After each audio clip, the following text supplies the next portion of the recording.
Hello student, स्वागत है आपका एक और नई वीडियो में।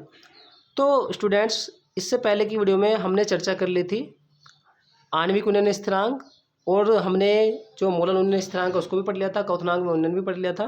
तो आज का जो हमारा टॉपिक है वो है हिमांक में अवनमन। और मैं आपको बता दूं, ये जो टॉपिक है हमारा, ये है चैप्टर नंबर 1 जिसका नाम है विलयन, और ये उसका 22वां वीडियो है। अगर आपने इससे पहले की जो वीडियो है उन सभी की प्लेलिस्ट बनी हुई है 21 की 21 वीडियो की, और आप जो है वीडियो 1 से जाकर के सारी की सारी वीडियो देख सकते हैं। और हाँ, पहले आपके जो चैप्टर थे वो 16 हुआ करते थे, तो उसमें जो विलयन है इसका चैप्टर नंबर वो 2 था, तो अब ये 1 है। तो वहाँ पर 2 डला होगा, तो उससे आप कोई जो कन्फ्यूज बिल्कुल ना हो। ओके, अब ये 1 हो गया है। तो शुरू करते हैं हम आज की अपनी क्लास। तो देखिए भाई बच्चों, आज का जो हमारा टॉपिक है वो है हिमांक में अवनमन। अब देखो, मैंने यहाँ पर नंबर 3 डाला है, और नंबर 3 क्यों डाला है, जो बच्चे शुरू से वीडियो देख रहे हैं उनको पता होगा नंबर 3 क्यों डाला है। बाकी जो फर्स्ट टाइम देख रहा है तो उसको मैं बता दूं, हिमांक में अवनमन पर 3 नंबर मैंने इसलिए डाला है क्योंकि जो हिमांक में अवनमन है ये है एक अनुसंख्यक गुणधर्म, जो कि संख्या में होते हैं 4। तो इससे पहले मैं आपको 2 जो है अनुसंख्यक गुणधर्म पढ़ा चुका हूँ, जिसमें एक था वाष्प दाब का अपेक्षिक अवनमन और दूसरा था क्वथनांक में उन्नयन।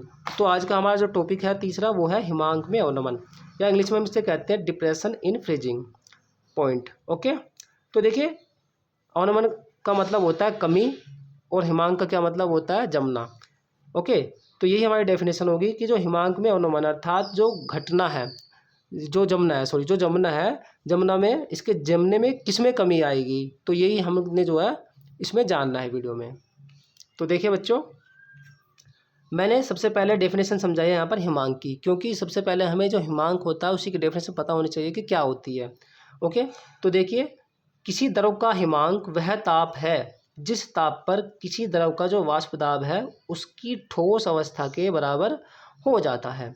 तो हम किसे कहेंगे हिमांक? हिमांक हम जो है किसी द्रव के उस ताप को कहेंगे जिस ताप पर किसी द्रव का जो वाष्प दाब है, वाष्प दाब आपको पता होगा, और आपको नहीं पता है तो मैंने पहले की वीडियोज़ में समझाया हुआ, आप वहाँ पर जाकर देख सकते हैं, उसकी जो ठोस अवस्था है उसके बराबर हो जाता है। आप देखते हैं हिमांक किसका कहेंगे आप?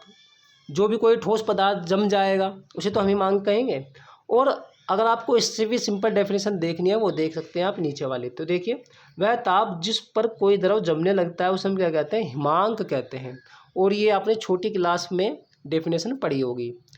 छोटी डेफिनेशन है लेकिन बड़ी काम की है, क्योंकि अगर आपको डेफिनेशन नहीं समझ में आएगी तो आपको हिमांक में जो अवनमन है ये पूरा का पूरा टॉपिक ही समझ नहीं आएगा। तो सबसे पहले हमें हिमांक की डेफिनेशन पता होनी चाहिए। ओके, तो ये आप जो नीचे वाली, अगर आपको ये भी याद है कोई प्रॉब्लम नहीं है, तो भी आपका काम चल जाएगा। तो वह ताप जिस पर कोई द्रव क्या होता है, जमने लगता है, उसे हमें क्या कहते हैं? हिमांक कहते हैं। जैसे आपने देखा होगा कभी आपने जो है बर्फ़ जमाई होगी, तो बर्फ़ कितने टेम्परेचर पर जमता है, तो आपको पता है 0 डिग्री सेल्सियस पर या 0 डिग्री सेल्सियस पर। तो आप कहेंगे कि जो बर्फ़ है, बर्फ़ का हिमांक कितना है, तो आप कहेंगे 0 अर्थात 0 डिग्री सेल्सियस। क्लियर? ओके, चलिए अब जानते हैं कि इसकी जो डेफिनेशन है वो क्या है। तो पहले बच्चों आप यहाँ तक जो है स्क्रीनशॉट लीजिए, फिर आगे चलेंगे।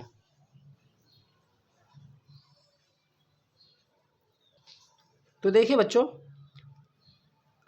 आगे है, जब किसी शुद्ध विलायक में किसी अवाष्पशील विलेय को घोला जाता है तो विलयन में कणों की संख्या बढ़ जाती है। अब इसका क्या तात्पर्य है मैं आपको समझा देता हूँ। देखिए, जैसे कि कोई शुद्ध विलायक है, मान लीजिए शुद्ध जल आपने लिया है, उसमें आपने क्या किया, किसी अवाष्पशील विलेय को, मान लीजिए आपने चीनी को घोल दिया, तो अब वो क्या बन जाएगा? वो बन जाएगा विलयन। तो विलयन में कणों की संख्या, कणों कह सकते हो आप, अणुओं कह सकते हैं, अणुओं की संख्या क्या हो जाएगी? बढ़ जाएगी, क्योंकि उसमें पहले क्या थे? पहले तो केवल जल के अणु थे या जल के ही कण थे, और अब किसके अणु उसमें आ गए हैं? अब आ गए चीनी के। सपोज कीजिए आपने नमक भी डाल दिया तो उसमें नमक के भी अणु या कण आ जाएंगे। ओके, तो कहने का मतलब ये है, जैसे कोई शुद्ध विलायक में आप क्या करेंगे, किसी अवाष्पशील विलेय को घोलेंगे तो उस विलयन में क्या हो जाती है? कणों की, या ये कहिए कि जो अणुओं हैं, अणुओं की संख्या क्या हो जाती है? बढ़ जाती है। ओके, अब जब संख्या बढ़ेगी किसकी? अणुओं की या कणों की, तो क्या होगा? जिस कारण जो विलायक है, जो विलायक था हमारा, जो जल था, उसका जो हिमांक है वो क्या हो जाता है? घट जाता है। विलायक का जो हिमांक है वो कितना हो जाएगा? घट जाएगा। वो कैसे घटेगा देखिए, समझते हैं। अब मैं आपको बताता हूँ। जैसे आपने कभी जो है बर्फ़ जमाई हो घर पर पानी की, सिंपल, तो आपको पता है उसका जो जो हिमांक है वो कितना है? 0 डिग्री सेल्सियस। तो वो 0 डिग्री सेल्सियस पर जमेगा। क्लियर?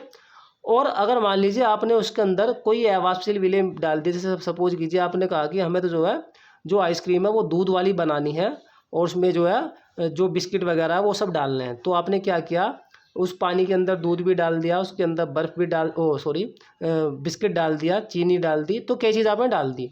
तो जैसे जो जल था पहले वो कितने जो ताप है उस पर जम रहा था, पहले जम रहा था 0 डिग्री सेल्सियस पर, लेकिन अब कितने पर जमेगा, अब वो जाएगा माइनस पर, घट जाएगा। अब उसको जो है क्या करना पड़ेगा, अब आपको उसको जो है जो तापमान है वो उसका और कम करना पड़ेगा, क्योंकि हिमांक क्या हो जाएगा, घट जाएगा। तो जो विलायक का जो हिमांक था वो तो हो जाता है वो तो होता है ज़्यादा। ओके, जैसे उसमें आप कोई क्या डालते हैं, बाहर से कोई अवाष्पशील विलेय डालते हैं, तो अब उसका जो हिमांक है वो क्या हो जाता है, घट जाता है, और वो माइनस में चला जाएगा। किस में चला जाएगा, माइनस में। तो देखिए बच्चों, इस बात को अच्छे से समझ लीजिए कि मैं क्या कहना चाह रहा हूँ। अगर कोई प्रॉब्लम हो रही है तो आप एक काम करिए, वीडियो को दोबारा देख सकते हैं, फिर आपको डेफिनेटली समझ में आएगा। लेकिन फिर भी मैं एक बार चलो और समझा रहा हूँ आपको। तो मैंने देखो आपसे कहा, जैसे आपके पास में विलायक है, जल है, उसका जो हिमांक होता है वो कितना होता है, 0 डिग्री सेल्सियस। जैसे आप उसमें कोई पदार्थ डालेंगे, अवाष्पशील विलेय डालेंगे, जैसे मैंने अभी आपको बताया, बिस्किट डाल दिए, चीनी डाल दी और उसमें दूध भी डाल दिया, तो अब क्या होगा, उसका जो हिमांक है वो घट जाएगा। अब वो क्या होगा, वो और कम ताप पर जमेगा। क्यों, क्योंकि अब जो है उसमें कणों की, या ये कहिए कि जो अणु है, अणुओं की संख्या जो है वो क्या हो गई है, वो बढ़ गई है। तो कणों की संख्या बढ़ने से क्या हो जाता है, जो विलायक है, विलायक का जो हिमांक है वो घट जाता है, वो माइनस पर जाएगा। वो कितना भी जा सकता है माइनस पर, है ना, जितना भी उसका जो तापमान होगा जिस पर वो जम रहा होगा। आई थिंक आपको समझ में आ गया होगा। ठीक है, तो हिमांक जो घट जाता है इसे हम क्या कहते हैं, हिमांक में अवनमन। क्लियर। तो एक बार फिर से देख लेते हैं। तो जब किसी शुद्ध विलायक में किसी अवाष्पशील विलेय को घोला जाता है, तो विलयन में कणों की जो संख्या हो जाती है वो बढ़ जाती है ना। तो पहले तो केवल इसमें जो है विलायक के कण थे, और अब किसके आ गए, दूध के भी आ गए, बिस्किट के भी आ गए, चीनी के भी आ गए, जो भी आपने उसके अंदर डाला सब के आ गए। तो इस कारण क्या होगा, विलायक का जो हिमांक है वो घट जाता है ना। तो इसलिए हमने लिखा है जिस कारण विलायक का हिमांक घट जाता है, और जिसे हम क्या कहते हैं, हिमांक में अवनमन कहते हैं। आई थिंक समझ में आया होगा। अब देख लेते हैं आगे।